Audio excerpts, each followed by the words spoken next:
Let's start with a number that might surprise you. It might even feel a little bit discouraging at first, but stick with me. Studies have shown, time and time again, that somewhere between 80% and 95% of active day traders lose money over the long run. Let that sink in for a moment. The vast majority of people who jump into the market trying to make a quick profit by buying and selling stocks rapidly ultimately end up with less money than they started with. They are essentially betting against the house, and the odds are heavily stacked against them. This isn't an opinion. It's a statistical reality backed by decades of market data and brokerage reports. When you're day trading, you're not just competing against other retail traders like yourself. You're up against high-frequency trading algorithms, institutional investors with entire floors of analysts, and seasoned professionals who have dedicated their entire lives to this craft. It's like trying to win a Formula One race with a go-kart.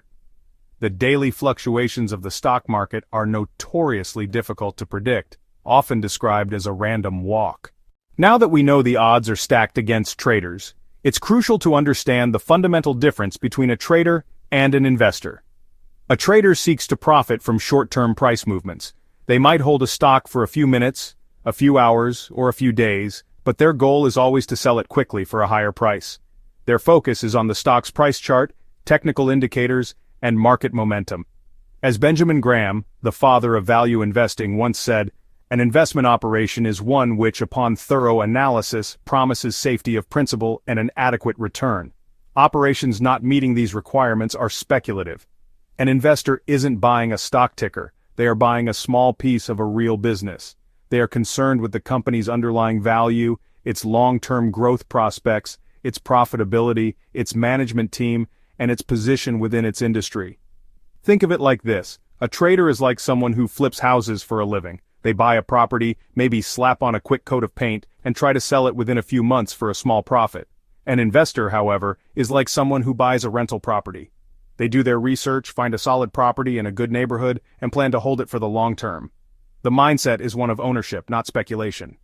If you want to know the number one reason why most people underperform in the market, it isn't a lack of intelligence or a bad stock pick.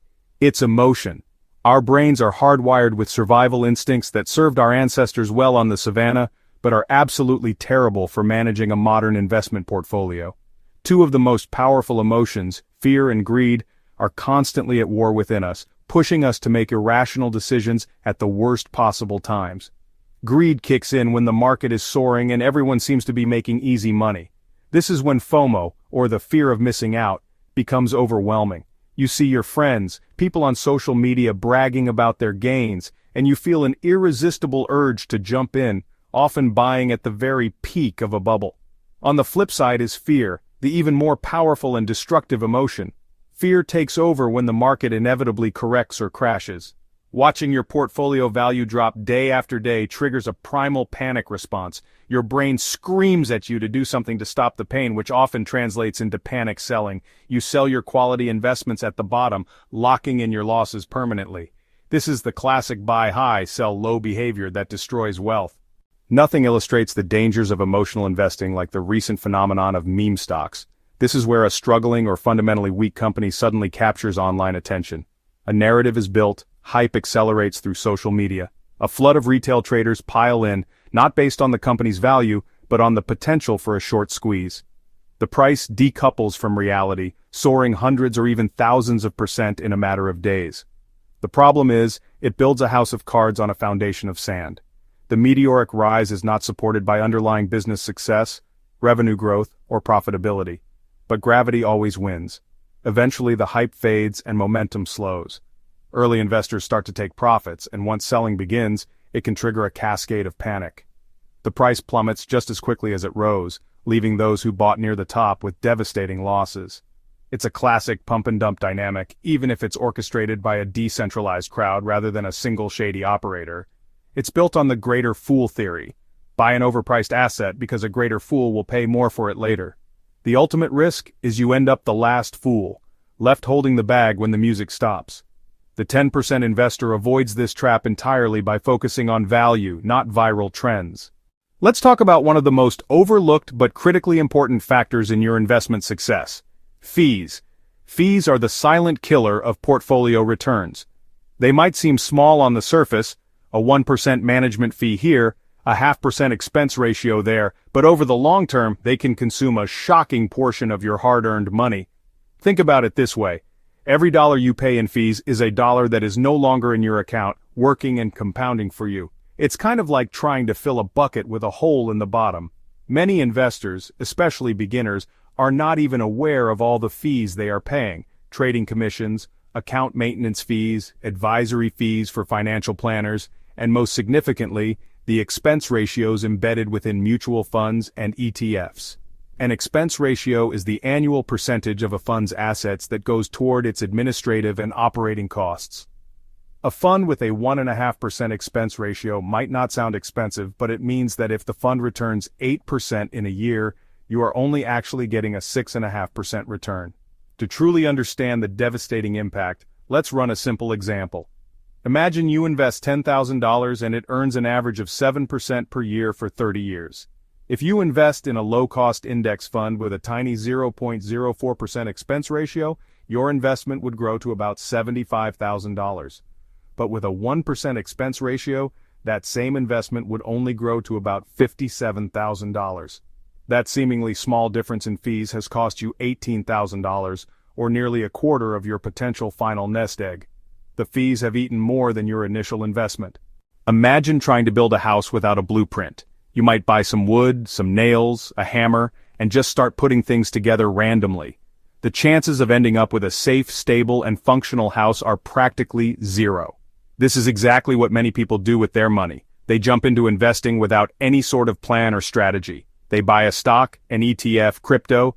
Their portfolio becomes a random collection of assets. An investment plan doesn't have to be complicated. Simpler is often better. It's your personal blueprint for how you'll manage money to reach your goals.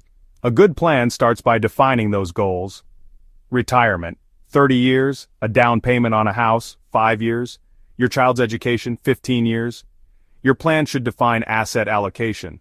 Example: young person, 90% stocks, 10% bonds. Someone closer to retirement might choose a 50-50 split. Having no plan is a plan to fail. It leaves you vulnerable to emotional traps and market whims. You'll be tempted to chase hot stocks, panic during downturns, and constantly second-guess decisions. The successful 10% operate differently. They create a simple, written investment policy statement outlining their goals, risk tolerance, and asset allocation. That document becomes their North Star through bull and bear markets. In our world of instant gratification, the idea of getting rich slowly can feel incredibly unsatisfying. We are constantly marketed the dream of overnight success: lottery tickets, speculative cryptocurrencies, meme stocks. This mindset is one of the biggest barriers to building real, lasting financial security. The desire to skip the hard work and patience required for success leads people to take massive, uncalculated risks. The true secret to building wealth isn't a secret at all, it's just not very glamorous. It's the mathematical magic of compound interest, which Albert Einstein supposedly called the eighth wonder of the world. Compounding is the process where your investment returns start generating their own returns over time. It's a snowball effect. In the beginning, the growth is slow and almost unnoticeable. This is where most people get discouraged and give up, looking for a faster way. But those who stick with it are rewarded handsomely as the snowball grows larger and larger, picking up more snow at an accelerating rate.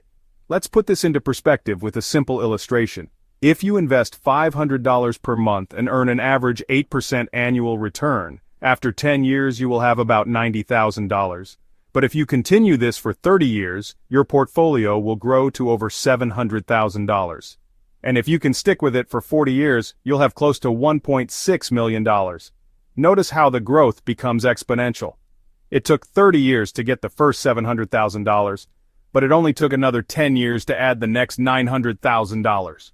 So, what exactly does the playbook of the successful 10% investor look like? It's not about secret formulas or complex trading algorithms. It's about adopting a set of simple, powerful habits and sticking to them with unwavering discipline. The first rule: have a clear, written plan. They define their goals, set their asset allocation, and create rules for how they'll behave in different market conditions. That plan acts as an anchor. Second, automate everything. Successful investors set up automatic transfers from checking to investing every payday. They set up automatic investments into chosen low-cost index funds or ETFs. This is called dollar-cost averaging. They buy more shares when prices are low and fewer shares when prices are high. It enforces buying low without active decision-making. Set it and forget it. Third, relentlessly keep costs low. Fees are a guaranteed loss. Minimize them at every opportunity. Choose brokers with no account fees and commission-free trades. Build the core with low-cost, broadly diversified index funds. Finally, understand and harness diversification and compounding. Don't bet your life savings on a single stock. Spread investments across thousands of companies, industries, and countries. Above all, be patient. In summary, avoid common pitfalls and adopt winning habits. Common traps: emotional decision-making, chasing hype, ignoring fees, having no plan, and unrealistic expectations. The top 10% follow a simple playbook. They invest, they don't trade. They control emotions with a written plan. They minimize costs, automate contributions, and let compounding work. The choice is yours. Treat the market like a casino, or treat it like owning a business, building ownership in great companies. I hope you choose the latter. Start today. Create a simple plan. Open a low-cost brokerage account. Set up your first automatic investment, even a small amount. Stop gambling and start investing. Your future self will thank you for it. If this video helped you understand the difference between gambling and investing, hit that subscribe button for more proven wealth-building strategies. Remember, the 10% aren't lucky, they're disciplined. Join them.